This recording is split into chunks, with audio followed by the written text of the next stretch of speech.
করতেছিস? ম্যাডাম আপনি আমার খাবারে লাথি দিলেন কেন? আমি তো মাত্র এনে খাইতেছিলাম। তোকে স্যালারি কেন দেওয়া হয়? হ্যাঁ, এখানে ডিউটি করার জন্য, নাস্তা করার জন্য না। আবার বলতেছিস যে আমি তোকে লাথি কেন মারতেছি? সকালবেলা কি নাস্তা করে আসিস না? তখন কি সময় দেওয়া হয়ে দিলে? এখন কেন কাজ বাদ দিয়ে তুই খাবার খাবি? আসলে ম্যাডাম হয়েছে কি, আমি না একটু অসুস্থ, আর সকালবেলা তাড়াহুড়োর মধ্যে কাজে এসে পড়ছি, খাইতে পারি নাই, তাই ওষুধ খাওয়ানো লাগবে দেখে আমি একটু খাইতে বসছি। আর এখানে তো এখন ফাঁকাই আছে।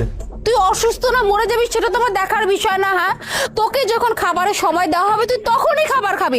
এরপরে যদি তুই অসুস্থ হয়ে মরে যাস সেটা কোম্পানি দেখবে না। হ্যাঁ, তুই এখন কেন খাবার খাবি? তুই যে খাবারটা খাচ্ছিলি ডিউটি অফ রেখে, এখানে যদি কোনো সমস্যা তো তার দায়ভার কে নিত? ম্যাডাম আশেপাশে তো ফাঁকাই আছে তাই না, তাই ভাবলাম যে আমি তো ফাঁকা আছে খাইনি, কিন্তু আপনি আমার লগে এরকম ব্যবহার করতেছেন কে? আমার তো একটু ভালো করে কইলেও তো পারেন আপনি। হোয়াট? তুই এখন আমাকে আবার এভাবে চোখ রাগায় কথা বলতেছিস যে আমি তোর সাথে এরকম ব্যবহার কেন করছি, তাই না? তোকে দেখাচ্ছি আমার ব্যবহার কি রকম। দেখলি তো আমার ব্যবহার ঠিক কতটা খারাপ হইতে পারে।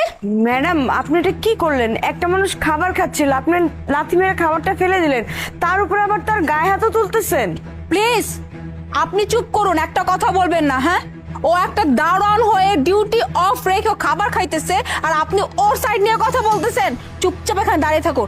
আর এই যে তোকে একটা কথা বলে গেলাম, মরিস বাঁচিস সেটা দেখার বিষয় না, কিন্তু ডিউটি চলাকালীন সময় তুই কোনো প্রকার খাবার খেতে পারবি না। দরকার পড়লে মরে যাবি, সেটা দেখার বিষয় না।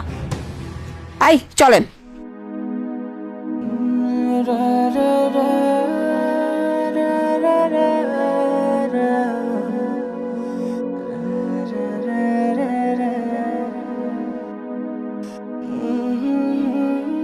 আপনি এটা যত তাড়াতাড়ি সম্ভব ওকে করান। Okay sir. স্যার আমি লাঞ্চ করে আসি। হোয়াট? লাঞ্চ মানে? অফিস আওয়ারে আপনার কিসের লাঞ্চ? সরি স্যার, বাট আপনি এভাবে কেন রিঅ্যাক্ট করলেন? আমি তো এর আগেও বেশ কয়েকবার মিটিং এর ফাঁকে আমি লাঞ্চ করতে গিয়েছিলাম, লাঞ্চ করেছি, বা কখনো তো তেমন কিছু বলেননি। আর স্যার আমার ওষুধ খেতে হবে, সো এর জন্য আমি যেতে চাচ্ছিলাম, কিন্তু আপনি এইভাবে কেন রিঅ্যাক্ট করলেন? আচ্ছা, আমি এমন কেন করছি এটা এখন আপনাকে আমার বুঝাইতে হবে। Okay fine. মিস দোলা, এক কাজ করেন, আপনকে রেখে নিয়ে আসুন। জি স্যার।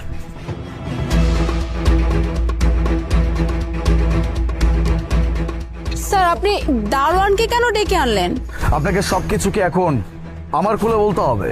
ওকে ফাইন, আমি আপনাকে সবকিছু এক্সপ্লেইন করছি, পানির মতো ক্লিয়ার করে দিচ্ছি। আপনি হয়তো ভুলে যাচ্ছেন যে আপনি আজকে সকালে ওর সাথে কি করছিলেন। স্যার আসসালামু আলাইকুম।